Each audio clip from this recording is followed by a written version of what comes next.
Subcommittee will come to order.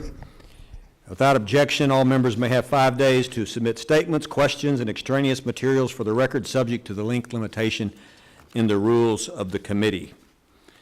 I will make my opening statement at this time. The Middle East continues to pose some of the biggest challenges to the United States national security. Where there is a threat to our interest in the region, we can be sure that Iran and its proxy forces and militias are somewhere in the neighborhood. From Yemen to Afghanistan, Iranian arms can be found in the hands of some of the most dangerous actors. This is part of a calculated strategy by the mullahs in Tehran to assert control over the entire region by expelling the United States. The Iranians believe they are entitled to dominance over anybody else in the region. They provide weapons and support to sectarian individuals who commit atrocities and undermine legitimate government institutions. In Syria, Iraq, Lebanon, Yemen, Bahrain, and the Palestinian territories, Iran backs violent actors who either rule through brutality or aspire to seize power by eliminating political opposition. Many of these groups have been the household names for years. Hezbollah in Lebanon is the most prominent one. Nurtured by Tehran since the 1980s, Hezbollah has grown from a band of insurgents who perpetrated the 1983 Beirut Marine Corps barracks bombing to a well-armed and funded terrorist state within a state that does Iran's bidding around the globe. Its clever use of propaganda, civil service, political participation have made Hezbollah the dominant force in Lebanon. Its power in the country undermines the United States' relationship with Beirut and poses a significant threat to our friends in Israel. Increasingly, we see Hezbollah operatives going beyond Lebanon and carrying out the will of its Iranian masters everywhere, from training rebels in Yemen to directly contributing to the slaughter in Syria and preserving Assad's oppressive regime. Now Iran has multiple Hezbollahs it can call on to kill and coerce throughout the region. Funded by sanctions relief granted to Iran under the JCPOA and enabled by America's retreat over the past 8 years, Iranian-backed groups are seizing territory, cajoling governments, and hindering our effort to defeat ISIS and al-Qaeda. Our troops and foreign service officers and intelligence personnel who are trying to help the Iraqis, Syrians, and Kurds fight ISIS have been repeatedly threatened by Iran's many opportunities in Iraq and Syria. In May, United States airstrikes stopped an Iranian-backed militia that was advancing toward our troops in Syria. A month later, U.S. aircraft shot down 2 Iranian-made drones that tried to attack coalition forces. It's important to remember why bloodshed in the part of the world continues to endure. It was Tehran's sectarian influence that poisoned the fledgling democracy in Iraq and propped up the Assad regime in Syria. Sunni extremists like al-Qaeda and ISIS that the U.S. had defeated are able to recruit among alienated communities and thrive. In the chaos, Iran moves further. While we provide security assistance to governments to restore order, they forge new outlaw groups modeled after Hezbollah. Iran's strategy is partly due to the weakness of its outdated military. In Syria, Iran has turned to recruiting from vulnerable communities to fight the war. A report this week from Human Rights Watch shows that Iran is recruiting child soldiers from Afghanistan to help save the Assad regime in Syria. But using foreign forces, Iran creates a gray zone where it can challenge rivals but deny its direct involvement.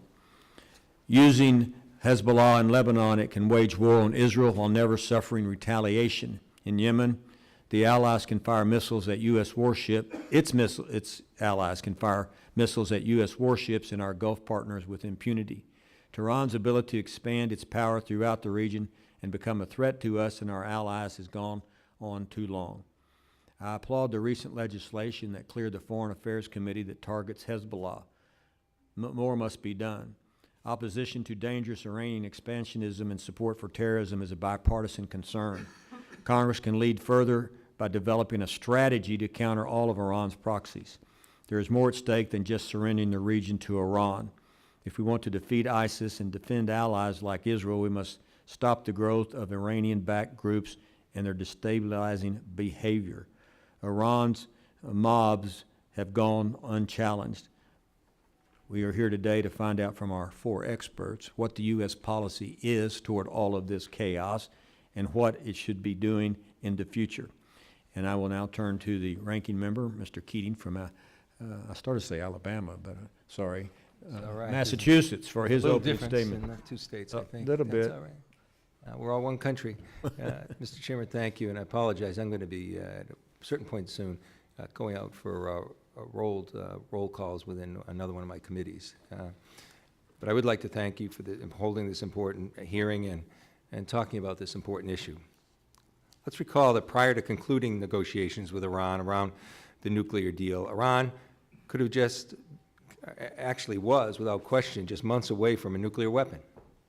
Just 5 years ago, the airwaves were dominated by concerns over whether we'd be facing a nuclear Iran. Today, we're debating next steps with the deal, and we're making sure to conduct robust oversight of Iran's compliance. What was once a major national security crisis is now also a problem that we can work with our partners and allies to solve. That's why making our country safer is important, and it's deals like this that make it look like that's a way that can yield progress, dealing with the reality of the threats we face, working hand in hand with our allies, and doing something about it. Iran's destabilizing actions and foreign policy are indeed a serious and deeply troubling event because they threaten to undermine the security and stability of the region, not to mention the right of the people in those countries to establish legitimate, effective governments and work towards safe and productive lives for themselves and their communities. The United States should continue to be a global leader in promoting peace, the rule of law, and security for all. We must be meaningfully involved in addressing Iran's support for proxy groups and violent non-state actors. There's a threat in front of us, so we must be clear-eyed about what it means to take that threat on and then pursue the most informed, effective strategies we can do to eliminate it. The leadership of the State Department was pivotal in countering the nuclear threat from Iran, and they'll continue to be critical in addressing Iran's malign influence in the Middle East and around the world. We've also cultivated deep partnerships with our many allies in Europe, the Middle East, and around the world. We can't forget that the nuclear deal was a product of global cooperation at the United Nations and among our closest allies. Undermining Iran's destabilizing activities around the world is a global problem, and it is unrealistic of us to assume that we could somehow take this one on by ourselves when every other threat of this nature has demanded consistent, unwavering cooperation and collaboration with our friends and allies who share our vision for a more peaceful world. Iran continues to threaten the security of the region through proxies and other destabilizing activities, including in countries where the United States is actively working to promote security and establish a baseline of stability in Iraq, Yemen, Syria. Countering Iran's influence, however, is not just about countering Iran. Russian support for the Assad regime in Syria, for example, has strengthened Iran by sharing its burden in Syria and strengthening Iran's ability to continue funding its engagement abroad. These proxy groups are not also wholly owned entities of Iran. They're often independent groups that have been considered as threats on their own, as well as in relation to their ties with Iran. We've learned through decades of conflict that eliminating threats to security is not easy. Iran has been able to take advantage of instability and conflict and weak rule of law in order to gain influence beyond its borders through violence and undermining legitimate sovereign institutions. We cannot unilaterally change Iran's behaviors, however, alone. We can indeed and should influence the context in which Iran operates illegally. We do have the ability to act upon these issues with other sanctions that we can impose outside of this agreement. We must also advance a robust U.S. State Department with an adequate budget, by filling leadership positions across the State Department, by strengthening ties with our allies, not calling them into question, and by truly working to understand the complexities of the security and geopolitical challenges in the entire region. That's why I appreciate the witnesses being here today to testify on this issue, to offer your insights and recommendations on how we can wrestle with the unfortunate realities we're working with on the ground, but also testify to resources we have available to us to eliminate the threat posed by Iran's sanction throughout the Middle East and the world. Thank you all. I yield back, Mr. Chairman. Thank the gentleman from Massachusetts. Without objection, the witnesses' prepared statements will be made part of this record. I would ask that the witnesses keep your presentation to no more than 5 minutes. When you see the red light come on that little thing in front of you, stop, or I'll encourage you to stop. So we have your statements, and all the committee members have that. I'll introduce our witnesses and then give them time for their opening statements. After the statements, then the members of the subcommittee will ask you questions. I do want to thank you for changing your schedule today to be here this afternoon. I know you were supposed to be here earlier. And you were. Thanks for waiting. I don't know what you did during that interim, but thank you for being here. Dr. Michael Knights is a Laffer Fellow at the Washington Institute for Near East Policy. Previously, he worked on capacity building projects in Iraq and Yemen and has published numerous works on the challenges of containing Iranian influence. Mr. Aram Duguzian is the Senior Associate and Burke Chair in Strategy at the Center for Strategic and International Studies. He is frequently consulted by government and private sectors and has authored a number of books on the Middle East. Dr. Kenneth Pollack is a resident scholar at American Enterprise Institute. Prior to this, Dr. Pollack was affiliated with the Brookings Institute and served on the National Security Council. And Ms. Melissa Dalton is the Senior Fellow and Deputy Director of the International Security Program at the Center for Strategic and International Studies. Previously, she served in a number of positions at the United States Department of Defense in the Office of Undersecretary of Defense for Policy. Dr. Knights, we'll start with you. You have 5 minutes. Thank you. Thanks very much. Chairman Poe, Ranking Member Keating, and the distinguished committee, thank you for inviting me to testify at today's hearing on Iranian-backed militias. I'm very proud to be giving testimony today to the House for the first time as a new American citizen, as an immigrant, and as an adopted son of the Commonwealth of Massachusetts.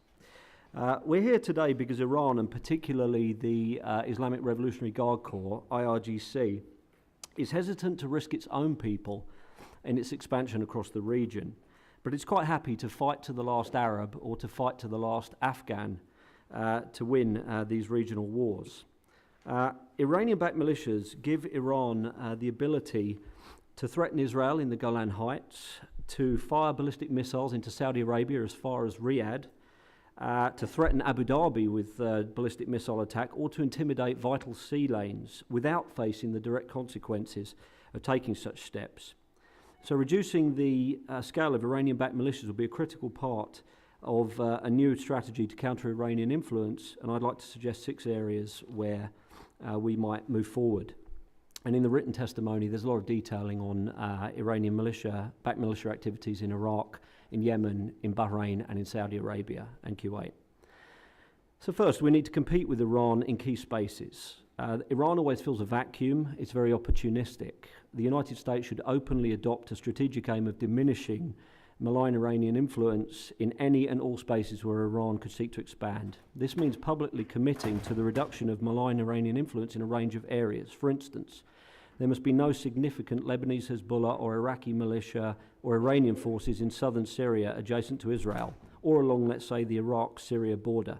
There must be no significant Lebanese Hezbollah or Iranian forces in Yemen.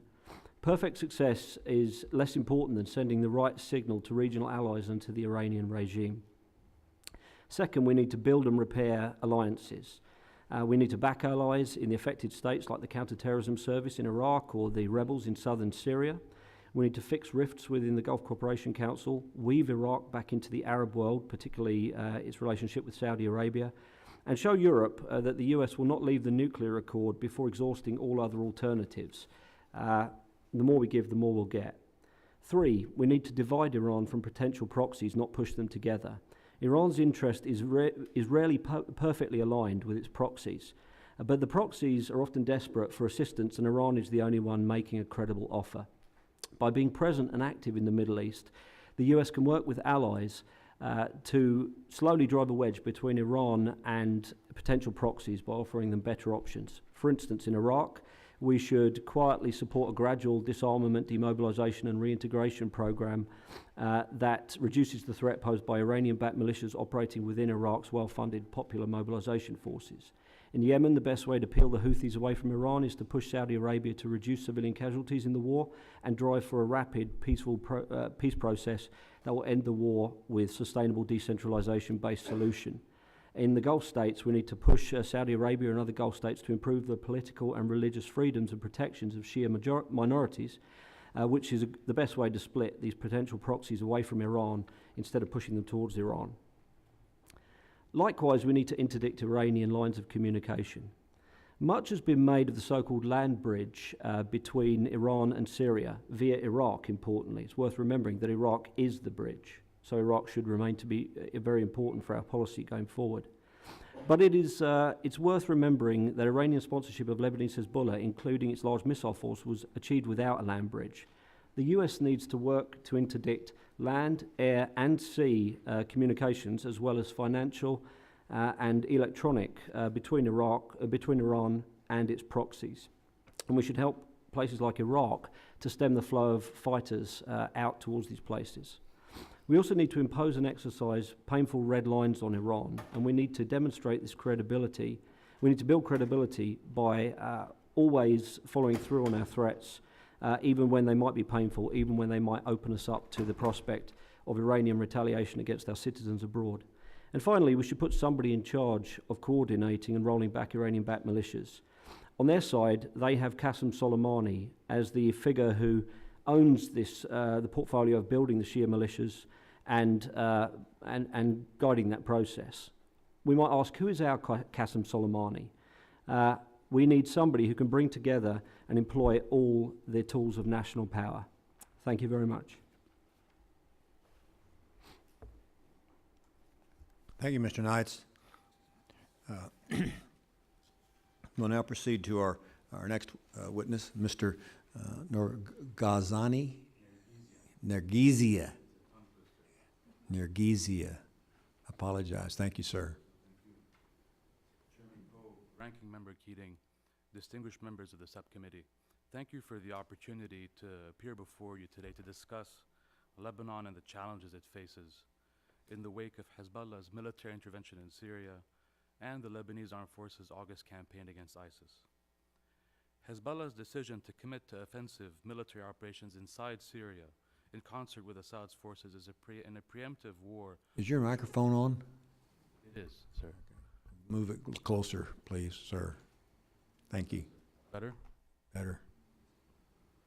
Hezbollah's decision to commit to offensive military operations inside Syria in concert with Assad's forces in a preemptive war of choice reflects its own narrow set of overlapping regional and domestic priorities, preserving the resistance axis with Iran, and Assad's Syria, the perceived need to contain militant Lebanese Sunni forces, and dealing with the communal fears of Lebanon's Shia community as a regional minority group, all serve as continued justification for Hezbollah to maintain strategic depth in Syria.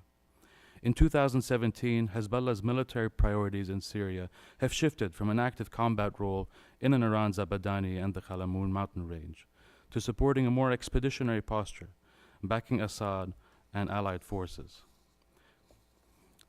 The 2011 to 2017 period has been a daunting challenge for Lebanon. Even Hezbollah has strained to simultaneously maintain its posture in South Lebanon, create metrics of stability in the north and the Bekaa, and sustain a forward expeditionary footing in Syria. In the face of these regional challenges, no national institution in Lebanon has contributed more to relative stability than the Lebanese Armed Forces, the United States' principal institutional partner in the country. Today, the LAF stands as a paradox. In a country with a clientelist sectarian system that abhors professional institutions, the LAF has emerged as one of the Arabic-speaking Middle East's only fighting militaries, and one of the United States military's most effective regional counterterrorism partners. With a clear and insulated theater-level chain of command in place, the LAF began the execution of its counter-ISIS campaign against militants on the Lebanese side of the Lebanese frontier.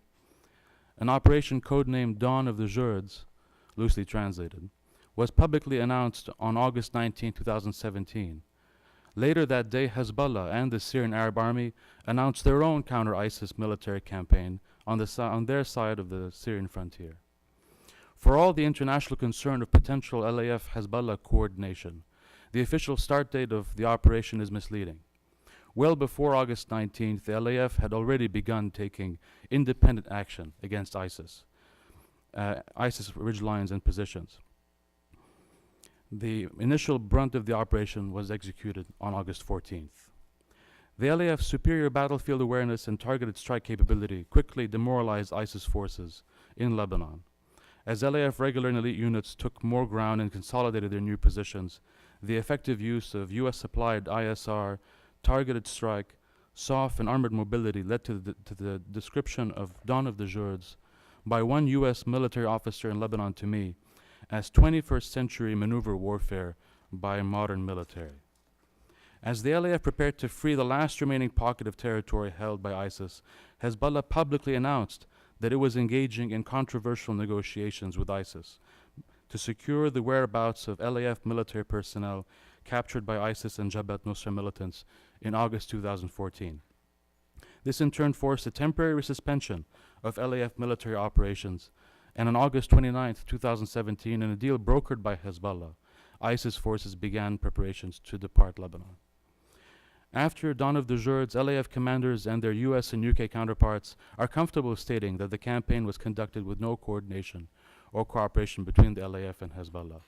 On the contrary, the LAF solo campaign was so successful that elements close to Hezbollah sought to take credit retroactively for the LAF's successes and or promote a narrative of secret coordination between the LAF, Hezbollah, and the Assad regime. Dawn of the Kurds may have lasting implications for a stalled debate in Lebanon and national security. The LAF's rapid and professional execution of the counter-ISIS campaign, without anyone's help, including Hezbollah or the Assad regime, has shattered the narrative in the minds of some Lebanese that Hezbollah is Lebanon's sole preeminent national security actor. Those who define Lebanon through the lens of Iran alone would fail to see the LAF as anything but an extension of Hezbollah. However, as one senior Pentagon official noted to me, there are still many in the US government and Congress who believe that there is still a Lebanon and LAF worth saving. Being hawkish on Lebanon in US policy terms has traditionally meant being tough on Hezbollah and other opponents of US policy in the Middle East. But when the LAF engaged ISIS militarily in August, being hawkish on Lebanon meant doubling down on the LAF, because in the end, a Lebanon with a weak LAF will be fertile terrain for Iran and its local and regional partners. Choosing not to blink in the face of Lebanon's complexity and standing fast by the LAF, as US civilian and military leaders did this August, only serves to strengthen the LAF's domestic and international military legitimacy. Thank you, and I look forward to your questions. Dr. Pollack. Thank you very much, Mr. Chairman, Mr. Ranking Member, distinguished members of the committee. It is a great privilege, to be here before you. This topic that you've raised of Iranian support to militant groups across the region and the role that they play in Iran's regional policy is an extremely important one. And I just want to make three overarching points on this. First, in the military realm, there is nothing special, nothing magical about Iran's willingness or desire to support these groups, how it has done so, or the success that it has enjoyed in doing so. Iran backs these groups because it is politically and strategically constrained from using its own forces to project power. The support it provides is entirely conventional and not meaningfully different from the kinds of support that the United States has provided to countless groups during our history, ranging from UNITA to the Afghan Mujahideen to the current Syrian Democratic Forces. What's more, the militant groups that Iran has helped to sponsor and back are not terribly capable. They are mostly extremely mediocre forces. Their successes, to the extent that they have enjoyed them, are largely attributable to very conventional sources and are not exceptional in any way. Even Hezbollah has proven itself relatively far more capable than other Arab militaries, but it is not the match for any modern capable military. It is not a match for the United States military, for the Israeli Defense Forces, or any other in that category. Ultimately, there's nothing that the Iranians or Hezbollah has to teach in the military realm to the United States Armed Forces or to the CIA. Second, where they do have something to teach, it is in the political, economic, and social support that are core elements of what we call their Hezbollah model. There, what the Iranians have hit upon is that the political, economic, and social services that they use to build out these forces, to root them in their communities, are critical to the success of these groups. They provide them with a great deal of popular support and legitimacy, which in turn translates to cover and concealment, greater intelligence, better ability to recruit and to secure financial resources, and ultimately, as we see in the case of Lebanon, political power, all of which advance their aims in these critical but ultimately non-military spheres that nevertheless impinge upon the military and upon the battlefield.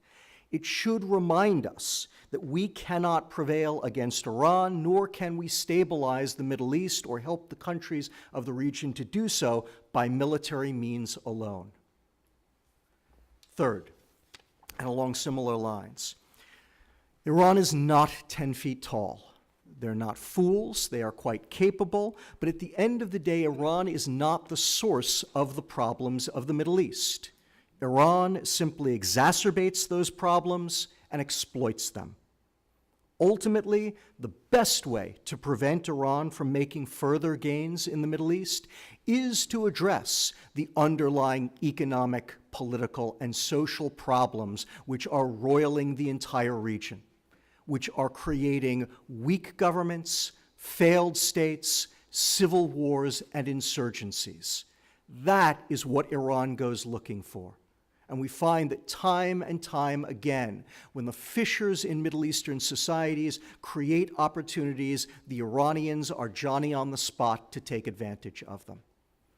And they use their support and they use every means that they can to try to pry those states apart. And ultimately, if our goal is to prevent the Iranians from expanding their influence, from building up their support, from recruiting new members of this coalition that they have tried to craft all across the region, ultimately to overturn the regional status quo and to remake it in their own interests, then the most important thing that the United States can do is to help the countries of the region to address these underlying problems. It is absolutely critical that we do so. We are not going to be able to fight the Iranians piece by piece, matching them on the battlefield time and again. They're not going to stop. They have infinitely patient, and they will keep coming back. But what we have seen from our own hard experience is that when we help the people of the region to address their problems in governance, economics, and social issues, they will push back on the Iranians more effectively than we ever could. Thank you very much. Thank you, Dr. Pollack. Ms. Dalton? Chairman Poe, Ranking Member Keating, and distinguished members of the subcommittee, it is an honor to testify before you today on the challenge of Iranian-backed militias alongside my excellent colleagues. Several goals drive Iran's approach to the region, including ensuring survival of the Islamic Republic, deterring adversaries, enhancing its regional power and influence, and securing a place of political and economic importance within the international community. Iran is aware of its conventional military inferiority that Ken just described versus its adversaries. It views its strategy as a type of self-reliant deterrence against adversaries bent on keeping it weak. It leverages a range of unconventional and conventional capabilities and concepts of operation, including proxy forces, to achieve its objectives. This approach also encompasses other activities, including missile development, engaging in provocative maritime operations, exploiting cyber vulnerabilities, and employing information operations. It ensures that any escalations against the United States and its regional partners fall short of large-scale warfare, where we have the advantage. Through this approach, Iran can pursue its goals while avoiding kinetic consequences. enjoy plausible deniability while using its proxies, subvert regional rivals and deter them from taking actions that could trigger a potential backlash from the proxy groups, and infiltrate and influence state institutions incrementally in countries with weak governance. Moreover, the wars in Syria, Iraq, and Yemen have provided fertile ground for the growth of Iranian proxies and supported groups. They also have broader implications.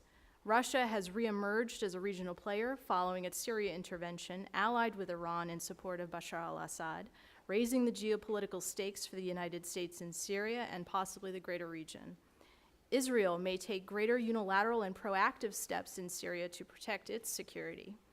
Iran's support for Houthi rebels in Yemen provoked a Saudi-led intervention, embroiling a U.S. partner in a controversial and protracted war. Iran's approach also presents vulnerabilities. Through its destabilizing regional activities, Iran's image as an international pariah remains in many ways the same, impairing its economic development. Iran is also hindered by a principal agent problem versus its proxies, which do not always act in accordance with Iranian interests. Not all proxies are created equal. Some receive more support from Iran and are ideologically closer to Iran than others, such as differences between Lebanese Hezbollah and some Iraqi Shiite groups. Yet, the United States has largely been unable to deter Iran's incremental extension of regional power and threshold testing across a range of military and paramilitary activities. Indeed, in the last 5 years, Iran's threat network has grown. Policymakers face a dilemma when it comes to Iran. If Iran's hostile actions elicit conciliatory responses, Iran can deem its actions as successful. Its coercive and shaping strategy is working. But if Iran's hostile actions elicit punitive responses, Iran can feel even greater incentive to act asymmetrically, where its strengths are. Thus, a sequenced combination of both sticks and carrots and leveraging a range of non-military and military tools ourselves is the best way to disrupt this cycle. Iran is not a unitary actor. A punishment or an incentive for some factions in Iran may be perceived differently by others. Good intelligence, negotiations, and Track 2 dialogues can illuminate these nuances and be pursued in parallel with a sharpened strategy to address Iran's destabilizing behavior. Working in coordination with allies and partners, the United States can take several steps to limit the reach and growth of Iranian proxy activities. These measures include ratchet up direct and indirect operations to disrupt IRGC activity and interdict support for proxies, calibrated for U.S. and Iranian red lines, conduct cyber disruption of proxy activities, avoid inflating Iranian capabilities and intentions, expose Iranian-backed groups, front companies, and financial activities outside its borders to discourage Iranian coercive interference, exploit nationalist sentiment in the region that bristles at Iranian interference through amplified information operations, sustain financial pressure on IRGC and proxy activities, negotiate an end to the Syrian and Yemeni civil wars that minimizes the presence of foreign forces, constrict the space that the IRGC can exploit in the region by building the capabilities of regional partner security forces and supporting governance and resiliency initiatives in countries vulnerable to Iranian penetration. Even a U.S. strategy that seeks to amplify pressure on Iran cannot be purely punitive, or it will prove escalatory and have its limits in changing Iran's behavior. The United States should link possible incentives to changes that Iran makes first, such that they are synchronized as one move. Congress and the U.S. administration have an opportunity to chart a pathway forward on Iran policy. I hope that today's hearing can inform that process. Thank you, and I look forward to your questions. Thank you, Ms. Dalton. The chair will reserve its time till later and allow members to ask questions at this time. Also, for the record, without objection, the chart that you have in front of you that's on the board that shows Iran and then the countries that we have mentioned where their proxies will be made part of the record. The chair will recognize the gentleman from California, Colonel Cook, for his opening or his questions. Thank you, Mr. Chairman. Dr. Knights, I want to talk to you about Soleimani. And I know you referred to him and everything else, but and I think you described him as he's kind of a multiple threat player.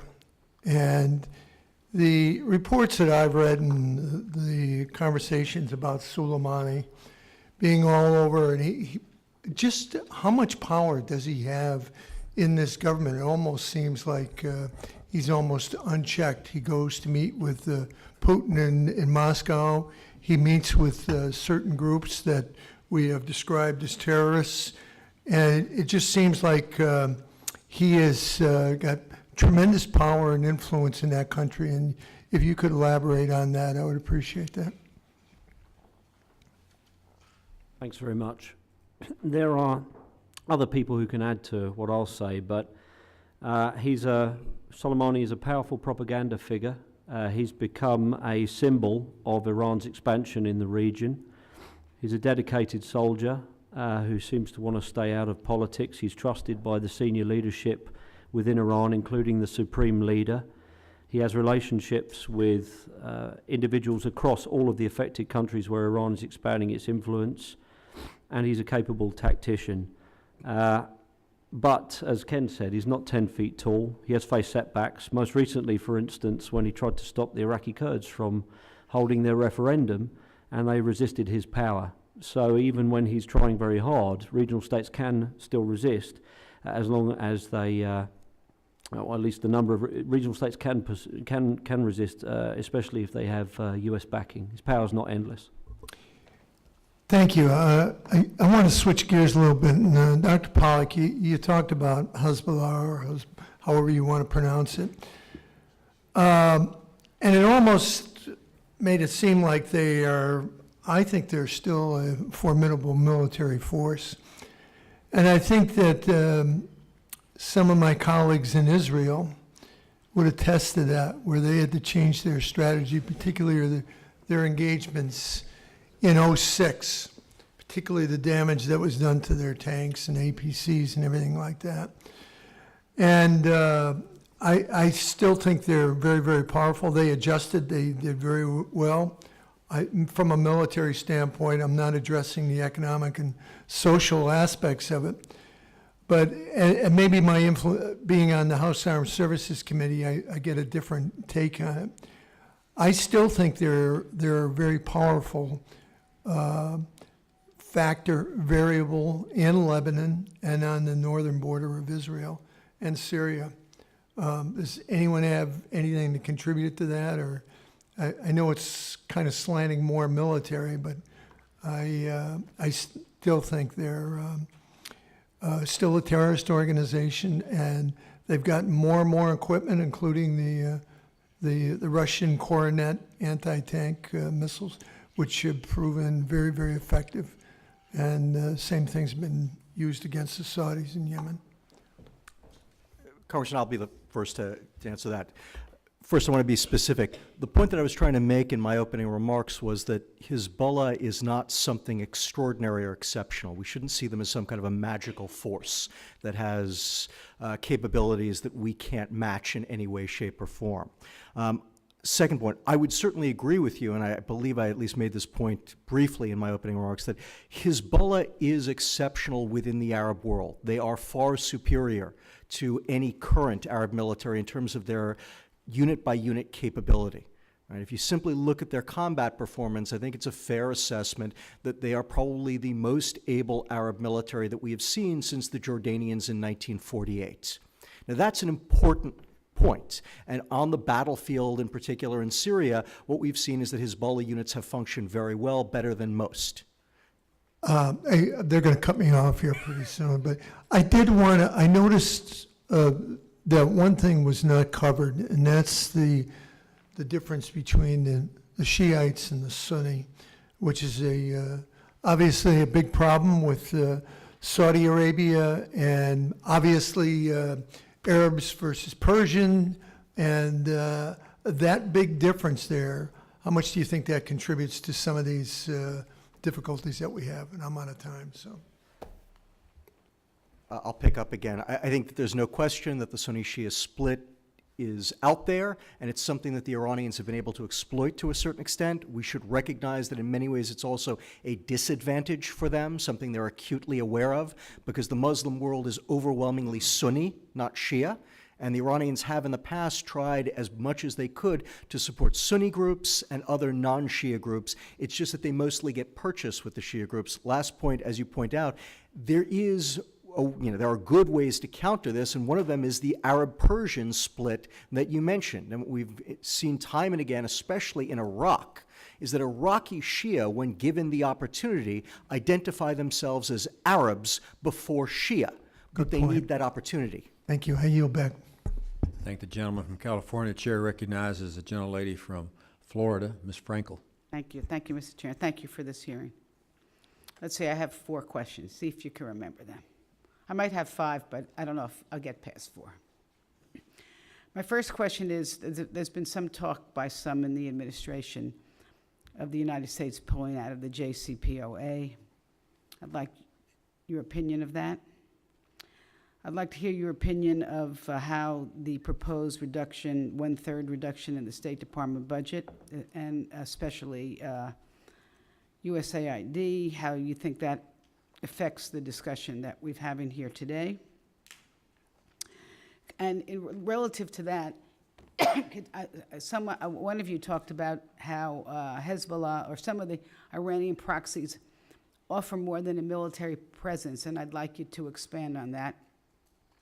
My 4th question, if you get to it, is where do you see Russia fitting into all this? You have 5 minutes. Ms.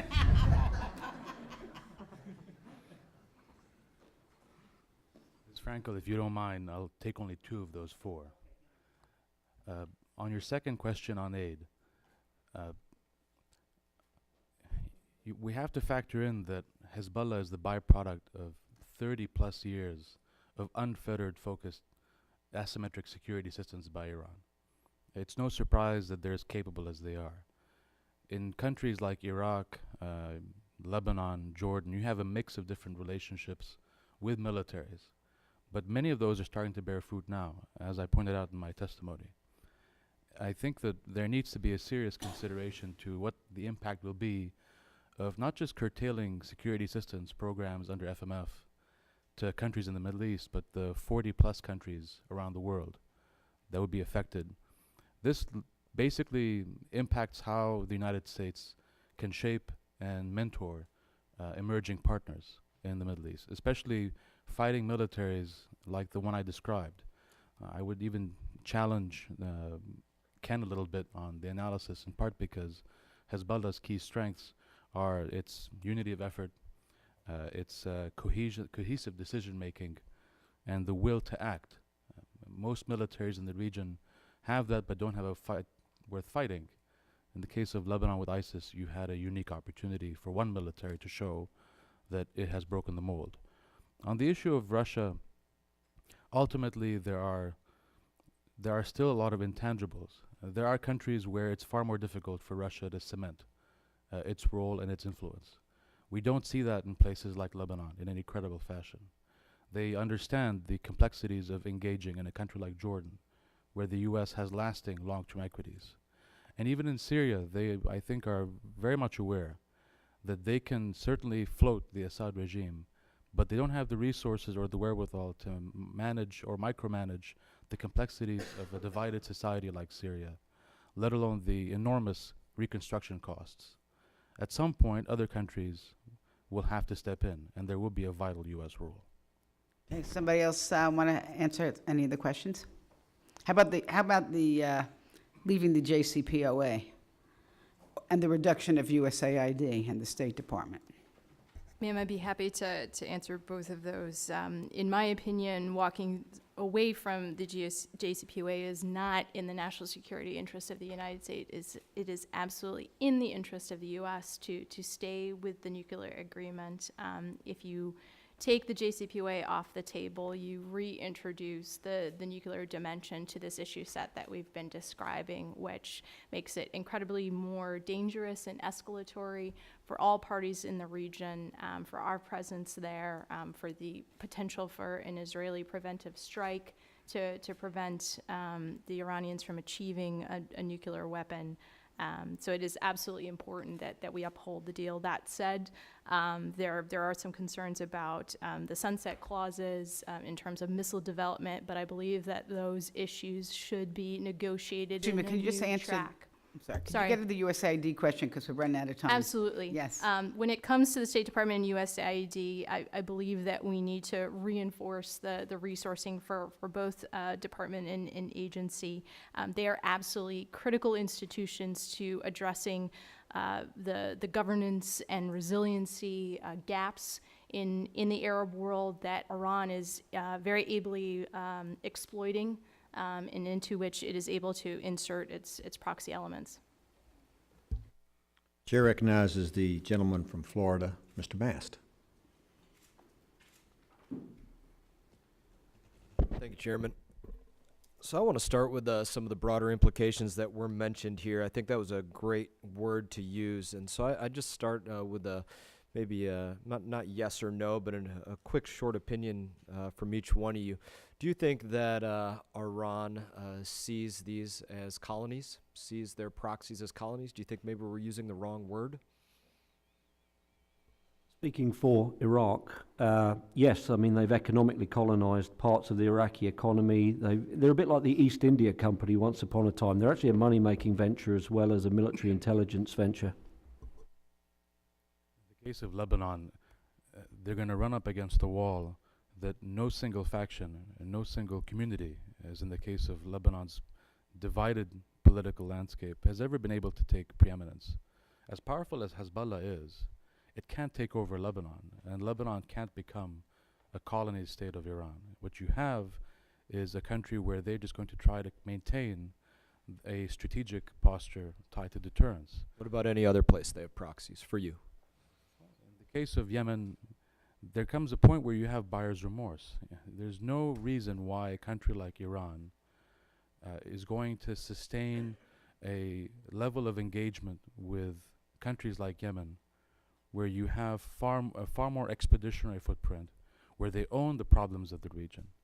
And in a place like Iraq, it's far more complex than I think a lot of the Iranian leadership expected, given their own challenges of managing Sunni Shiite tensions in a place like Iraq. But you did just point out as well that they have a very long-term view. Hezbollah, you pointed out, 30 years in the making. I mean, they very clearly have an ability to look down the road quite a long ways. Dr. Pollack, Ms. Dalton. I'll just say, I think it runs the gamut, Congressman. There are groups like Palestinian Islamic Jihad, which are clear proxies of Iran. Then the Houthis, who I'd describe as allies. And even within a place like Iraq, you have a range from the Badr Corps to Saif al-Haq to Kataib Hezbollah, running the range of how tied in they are to Iran, how much Iran can control them, how much they have their own interests. I think the Houthis are a really good example of a group that is on perhaps the other end of the spectrum in terms of a way for Iran to, in a low-cost fashion, disrupt one of their key adversaries in the region, which is Saudi Arabia. But the Houthis are not a true proxy in the sense, or colony in the sense that perhaps Lebanese Hezbollah, some of the groups in Iraq are. So again, to the point, not all proxies are created equal. Certainly not. Switching gears, but sticking with the theme of broader implications. General question, love to again have the opinion from all four of you. It certainly hasn't been lack of desire to develop nuclear weapons. What has prevented Iran from developing nuclear systems, something that we developed in the 1940s? We mastered it by the 1950s and 60s. The delivery systems for them, whether it be via submarine, dropping it out of an airplane, or firing it out of a silo, we developed that, mastered it by, 60s and 70s for sure. What has prevented them from developing that? We did it in the 40s. How come they haven't been able to? Congressman, this is a big question. It deserves a better answer than I can give you, but I will say that it is a combination of different factors, starting with the fact that their scientific establishment isn't as good as ours, but adding to that the fact that we didn't have a much bigger, more powerful country like the United States and allies like Israel, the Europeans, Saudi Arabia, et cetera, all working as hard as they could to prevent Iran from acquiring the scientific know-how, the technology, and the resources to do so. What do you think is most important to get scientific know-how and technology? I would say resources. That would be a very good start. I mean, as we've seen with other countries, if the resources are there, the scientific know-how may follow. So if we have potential colonization of the Middle East and an Iranian empire that has much greater access to the world economy, do we have access to much more resources in Iran?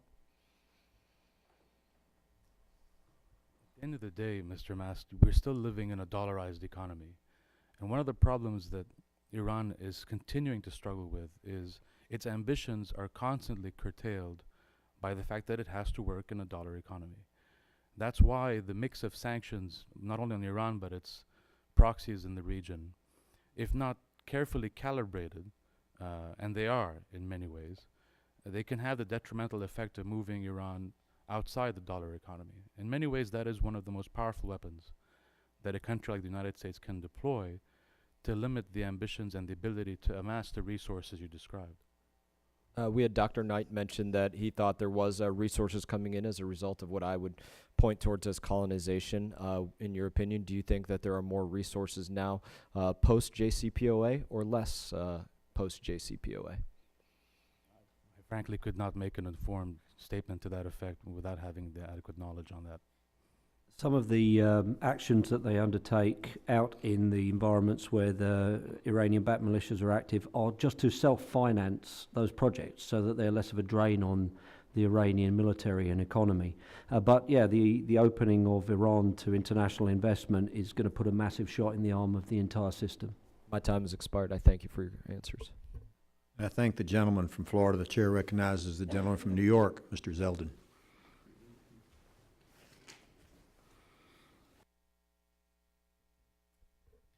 Thank you, Mr. Chairman. Dr. Knights, I had a question going back to your opening statement. You had a couple of consecutive lines. I just want you to clarify so I could understand. One line was about staying in the nuclear deal. The next line was, the more we give, the more we get. What were you referring to when you were saying that? What I was referring to is that we want the Europeans on side. The best we ever did with Iran was when we had numerous European countries and the International Court of World Opinion on our side. That's when we brought really crippling sanctions into place. Thus, as we're looking to do things like counter-threat financing against Hezbollah networks, for instance, or bringing more pressure on Iran about missiles, what we really want to be doing is attracting European partners, not by being soft on Iran in the nuclear deal, but by by doing a step-by-step process. First, perhaps decertify INARA, which I think is a good step, but then hold out the threat of further additional sanctions or stopping waivers to try and a step-by-step process of trying to gain European support, failing that, threatening something that they don't want to happen. Thank you. Ms.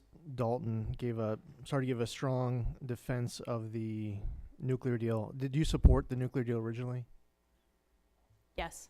Okay. And just several factors that are important, I guess, to understand. First off, are you aware that we didn't even ask Iran for a signature on the JCPOA? Yes. Have you read the verification agreement between the IAEA and Iran? Not in detail. I'm not a non-proliferation expert, but not in detail. Okay. You probably haven't read it at all, right? I understand the basic frame of it. Okay. Well, when we were at a House Foreign Affairs Committee hearing and Secretary Kerry was testifying, he admitted that he hadn't even read it and no one here in Congress has read it yet either because none of us have it. So defending how it's a strong, unprecedented verification regime, it's important to note that no one knows what the verification regime is. It still hasn't been provided. I'm sure one of the reasons why you'd be supportive of the nuclear deal is that uranium was taken out of the country. That is my understanding of one of the key provisions. Do you know where the uranium is? Again, this is not my issue area, but I would welcome your insight. Well, I mean, you're here testifying in strong defense of the nuclear deal, and these are just important factors to consider. You're aware that U.S. weapons inspectors are not allowed on any of the inspection teams, correct? This is not my particular area of expertise, but as the JCPOA pertains to a broader approach for Iran, I am supportive of the deal. Okay. And Iran is responsible for collecting some of their own soil samples, inspecting some of their own nuclear sites. This regime gets praised for how in Iran they elected the most moderate candidates. Oftentimes, as you see that in the American media or in conversations amongst the American public or in the international community, they negate the fact that the 12,000 most moderate candidates weren't even granted access to the ballot. I actually believe that the Iran nuclear deal is more so a blueprint for how Iran gets to a nuclear weapon than a blueprint for preventing them from having a nuclear weapon. But putting the nuclear piece aside, there's a shared concern here, obviously all four of you, with the bad activities Iran is engaging in the region, and the leverage that brought the Iranians to the table. They were desperate for that sanctions relief. By us not involving any of Iran's other bad activities in negotiating the sanctions relief, unfortunately has put us in a position where we do not have the leverage to deal with Iran's other bad activities. So we have to figure out what more we can do with placing leverage back on the table in ways that we don't have right now. I would also suggest that we're propping up the wrong regime in Iran. And in 2009, when millions of Iranians took to the streets to protest an undemocratic election, millions of Iranians, we said it was none of our business, and it very much was. And next time that this happens, the fact is it's a very different dynamic in Iran, it seems, than North Korea. North Korea, if you have a tour guide taking you around Pyongyang and you walk inside an elevator, the tour guide will stop. The face demeanor will change, and they'll say, Kim Jong-un was once on this elevator. They have this awe of their leader in North Korea, and there's an information effort that's needed there. In Iran, you have millions of Iranians who want to lead their country in a better way, and I think that's something else to consider, not just with Iran's activities in other countries, but the ways that Iran, I think, is ready to change their behavior from within. Next time that opportunity comes for us to weigh in and possibly help influence that, hopefully it has a different outcome for the other Iranians who want to lead their country in a much better direction. I yield back. Thank the gentleman. Chair recognizes the gentleman from California, Mr. Rohrbacher. Thank you very much, Mr. Chairman. I apologize for being a little bit late to the hearing. We've got double billings all the time. So if I ask something that's redundant, please feel free to say we already answered that. But I'm taking a look at what I was handed about the Iran and the different influences it has in different parts of that part of the world.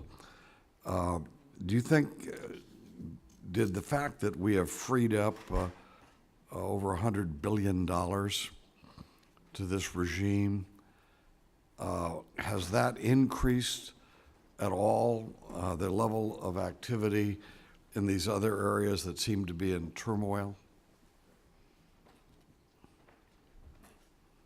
So just to kick off, some of the Iranian-backed militia operations are very economical. In Iraq, it is run on an absolute shoestring. So in Iraq, I wouldn't say money is the major factor there, but it may play a role in the 2018 elections in Iraq where they can support with But has the money media. gone, as the extra money that Iran has impacted on the let's say the Shiite military movements in Iraq? Yeah, that's what I'm saying. I don't think it has had an impact there. They're not playing with money there. But in Syria, I think it's had a critical impact because Syria is a very expensive operation for Iran, which some of my colleagues may be able to detail a little more. My comment would be narrowly in the context of Hezbollah in Lebanon. You have an organization that has relied on a sustained network around the world for its financing operations. It does not need a massive infusion of funding from Iran. Iran can choose to I'm not asking about a massive infusion. I'm saying that when somebody gets $100 billion in their hands and they are in touch with people who are engaged in conflicts, have the Iranians then used that money in those conflicts with the friends are in conflict. Precisely, that's why they won't use it in a place like Lebanon. You have so much already invested over. Okay, more so they're than not 30 doing it in Lebanon. They don't need to, sir. But we see that your colleague there suggests that they're doing that in, however. In Syria, certainly. Up with Syria, we're talking about. Now, what about, I would agree with Dr. Knights on that. That's the one area where, frankly, there needs to be, if you're Iran, if there are areas where you need to focus your financial resources beyond your own economy. okay, but when I keep, like the other two get a chance to, is that money being used? $100 billion we've given to a regime that basically thinks they're getting their direction from God, and that the rest of us are infidels, and they came to power chanting death to America. Congressman, I think the reason that we're all having difficulty with it is that the Iranian budget is large enough and the costs of these kinds of operations is small enough that we can't say specifically that the Iranians would use any money that they got as a result of the JCPOA for this versus that, right? We don't have access to the Well, Iranian budget. Money is fungible, right? If you Exactly. give somebody $100 billion or free up $100 billion that they now have to use, if they're using some other money to murder people or to give support to organizations that go out and use violence and force and murder to basically push their agenda, well, then you have actually financed that, even though the money didn't come directly. The dollar bills weren't the same dollar bills. Again, we're experts. We're called to give you the truth as best we understand it. I think we're all reticent to say that, yes, literally this dollar went to this source as opposed to that source. But there certainly has been an increase in Iranian support over the last 2 years for various groups around the region. As my colleagues have pointed Now, out. let me say, various armed groups around Correct, the region. around the Okay. region. Now, before we go on, because I know I only got a couple minutes here. 40 seconds. All right. Well, instead of that, let me just say there are Azaris in Iran who are not Persians, and there are Baluch, and there are Kurds. There are more Kurds, I understand, in Iran than there are in Iraq, for example. Doesn't it, for those of us who really want peace in Iran, doesn't it behoove us not to just free up $100 billion for the regime that oppresses its people, but instead to try to help those various nationality groups that don't like the mullahs?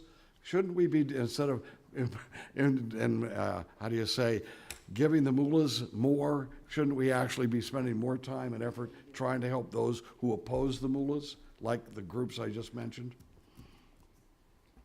I'll say, Congressman, those are clearly areas of great sensitivity to the Iranian regime. And if the United States is looking for ways to put pressure on Iran, those are things that would certainly constitute real pressure points for them. We could do it, and Gentleman's we're time not has doing it. expired. That's the bottom line of it. Thank you, Gentleman's Mr. term Chairman. expired. Thank you, Mr. Rohrbacher. The chair recognizes itself for 5 minutes. Thank you all for being here. I want to try to summarize some of the things that all the other members have already pointed out.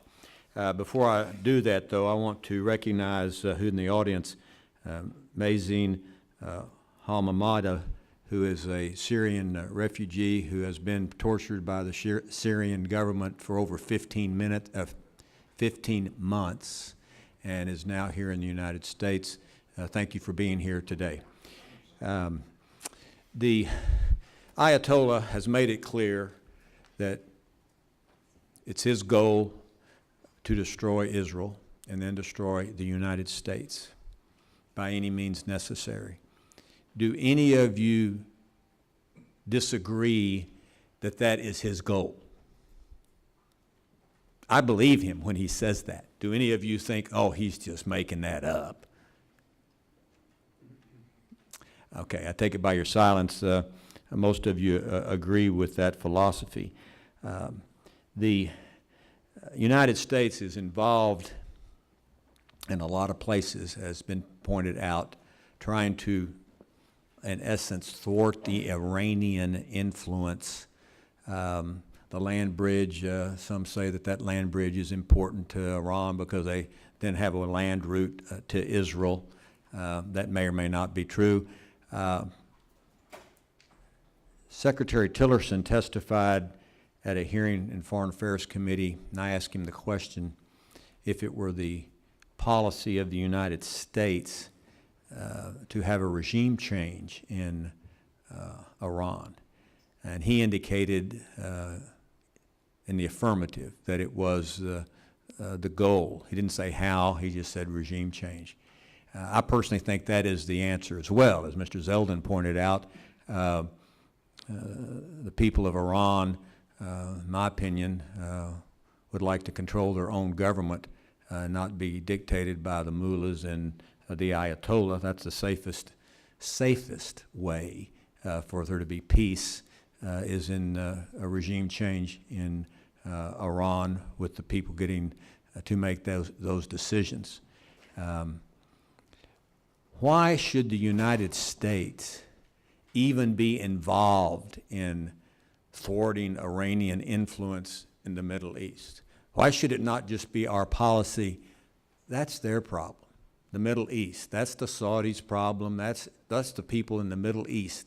That's their problem. Except for Israel. Set that issue aside, and our ally Israel. Set that aside. Why should we be involved in any of these efforts? Dr. Knight, you want to answer that question? It's always been the case that you may not be interested in the Middle East, but the Middle East becomes interested in you at some point, whether it's terrorism coming out of the Middle East, whether it's nuclear weapons, whether it's proliferation of nuclear weapons between our allies, Saudi Arabia and Turkey, and maybe one day Egypt getting nuclear weapons too, whether it's the energy resources coming out of the Middle East. These are all things that can affect America directly and have affected America directly, whether we wanted them to or not, and that'll continue to be the case. Anybody else want to weigh in on that? Dr. Pollack? Simply echo Mike's points, and in particular, I want to emphasize the point that none of us likes to talk about, which is the region's energy resources, and use the dirty word oil. While we now are exporting more than we import, the simple fact is that the global economy floats on a sea of oil. And as long as our critical trading partners remain dependent on oil, and as long as the global oil market has an enormous component of Middle Eastern oil, we're going to have to care about the Middle East because it is going to affect our economy. We need to remember that whether we like it or not, our worst economic crises since the Second World War have typically been preceded by some major fluctuation in the price of oil. Well, we're becoming energy independent because we in Texas have more oil than we know what to do with, and we sell it to anybody that'll buy it. But anyway, not to be lighthearted, I personally think that there are many reasons why the United States needs to be involved in the Middle East. I would just hope that the people, other countries in the Middle East, would recognize that they have a responsibility because it's their region to, in a peaceful way, stabilize the region, not just for now, but in the future as well. I mean, it's been since '48 or before, has been a powder keg. And I think there are a lot of economic reasons and political reasons why we should be involved there and thwart whatever influence thwart the influence of Iran, especially with its proxy groups. Some are better than others, but at the end of the day, we have to come to the conclusion, I think, the realization that Iran means it when they say they want to destroy us. And the long-term answer, I don't think, is a military one, but we have to figure out a way to solve this very complex, massive, and getting more difficult everyday issue. I want to recognize that Mr. Snyder as well, but I do need to excuse myself for another meeting as well, and Colonel Cook will take over in his military way as the chair in the subcommittee. So, Mr. Snyder, the chair recognizes you for 5 minutes. Thank you, Chairman Poe, and I apologize for not being here for your public statements. I have reviewed your submitted statements, and I appreciate very much what you've said, how you've said it, and have probably 4 to 5 hours of questions. I will try to squeeze them into five minutes. But Dr. Knights, I'll start with you. This really is for everyone. But you talk about Iran projecting its force in the region, and I missed the discussion of the map, but it's pretty clear what this is showing in Iran's efforts. My colleague from Texas talked about why do we care, but Iran has a strategy. It has an objective that extends beyond its borders. It does affect not just our allies, but our interests. And so I guess to the whole panel, beyond just saying we need to stand up to it, what specific steps would you advise to this administration, to Congress to take to push back on Iran's malign influence in the region? Maybe moving down the line quickly, one of the things we need to do is to create a buffer zone in which there are no Iranian or Iranian-backed forces on the borders of Israel and southern Syria. We need to create a sustainable self-defensive pocket there that can ensure that Iranian-backed militias do not extend across another new huge swathe of Israel's border. We also need to help Iraq to push back on the Iranian-backed militias that could potentially take over the country as a form of new Hezbollah or new Revolutionary Guard within that country. Those would be the two main things. I also think we need to end the Yemeni war with the Gulf Coalition, because that's turning a group of sometimes allies of Iran into potential proxies of Iran. It's still at an early stage. The cement is not wet. We can still prevent something bad from happening there. Just to clarify, you're drawing a distinction, I think it's important to point out, between allies and proxies. And allies have their own interests. Proxies operate, I don't want to put words in your mouth, but my assumption, allies have their own interests. Proxies operate under the instructions of the mullahs in Iran. Correct, and we need to act quickest where Iran has shallow-rooted influence, places like Yemen, Bahrain, Saudi Arabia. Congressman, you have U.S. partners in the region that are starting to assert themselves in the context of their own national environment. In my own testimony, I focus specifically on the counter-ISIS campaign of the Lebanese military, which was, to me, as someone who witnessed it firsthand, exceptional in terms of its unity of effort, the lack of coordination with any third party. When you have a military that wants to do the heavy lifting in the region, when it wants to act responsibly, when it wants to add to the metrics of stability in the region, partners like that, and I use the term partners, should be empowered. You don't empower them by not giving them the tools to be effective and by not thinking strategically over the long term. We cannot engage partners like the LAF and others in the region from fiscal year to fiscal year. We need to take a page out of the Iranian playbook and think long term, as difficult as that is, about the kinds of relationships and friendships that the United States is trying to create. When you say long term, I think it's important.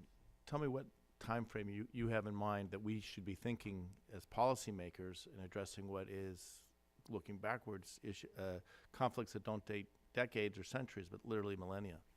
I'll use the example of the LAF again. The LAF is now thinking in 5 to 10 year increments about what kind of force it wants to become.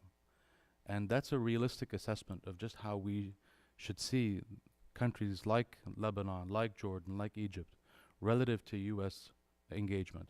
You're looking at 5, 10-year tranches where you have to have a coherent set of policy choices. Our friends in the United Kingdom do that very well. The United States needs to be much better doing that. Dr. Pollack. Congressman, first I want to agree with the comments of both of my colleagues, both Mike and Aaron made excellent points. What I want to add to that is the importance of dealing with the underlying economic, social, and political problems of the Middle East. As I said in my opening remarks and my written remarks, Iran doesn't create the problems of the region, it simply exploits them. If you want to stop Iran, we need to help the countries of the region deal with these problems. Now, the great news is that we finally have allies in the region who are taking these problems seriously for the first time ever.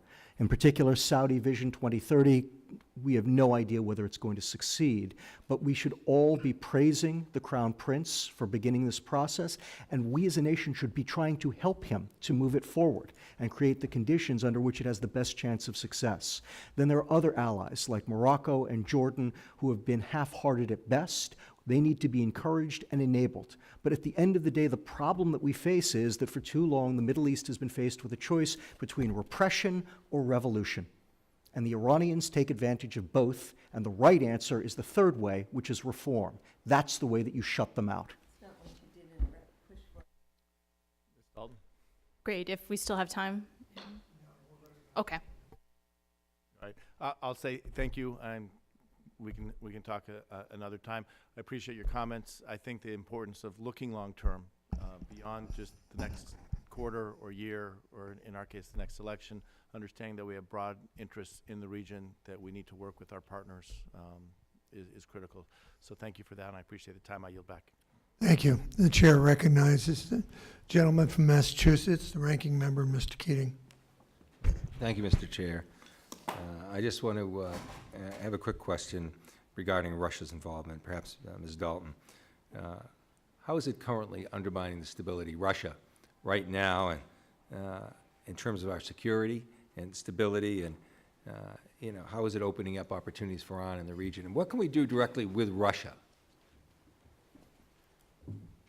I think this is a really timely question, and the United States is only beginning to wrap its head around what the implications are of the Russian intervention into Syria in 2015. Certainly, Russia's support for Assad has allowed, as I believe you said in your opening remarks, Iran to not have to devote as many resources to support Assad because they've been working together. And there is a convergence of interests when it comes to Syria that I think we have to see play out over time in terms of how replicable that relationship is going to be.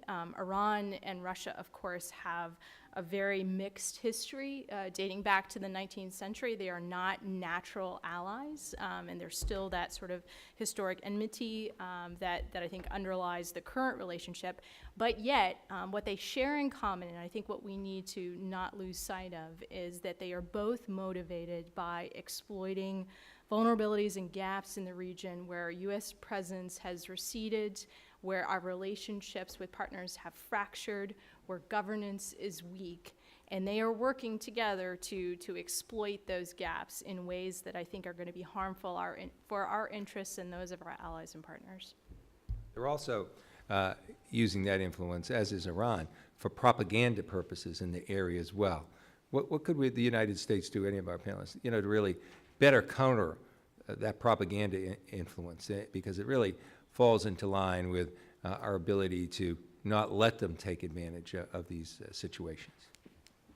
I'll take a quick crack at it and then open it up. I think that while we need to not lose sight of this challenge, it's also important not to overly inflate their capabilities, their resourcing. Both of these countries are not necessarily economically set up well to be the new superpower in the region.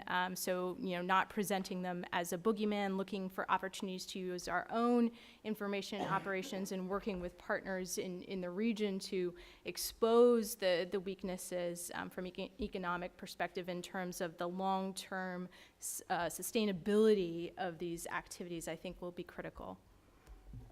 Does anyone else have a comment on that? So they say, is it sunshine is the best antiseptic? There's a lot of information we've never used about Iranian-backed militias, and it's not gathered through sensitive means, or at least they're not sensitive anymore. Things we knew back from the days of Iraq when we were there. There's things we know about Iranian-backed militia leaders in Iraq, about the fact that they've killed so many Iraqi citizens. They have Iraqi blood on their hands. We can prove it. I don't think we expose enough. Right, and I do think, too, that the comment that both of their economies are not doing well certainly makes it right for us pointing that out and actually pointing out alternative areas where that, where their way of life in those countries is not what it could be if they adopted a lot of our values, at least shared a lot of our values. So I want to thank the panel, and I yield back. Thank you very much. On behalf of the chair and the committee, I want to thank all four members. We covered a lot of subjects today, being very patient with us, and we covered a lot of ground. Thank you again for being with us. This meeting is adjourned. It's great having a hearing with you. I can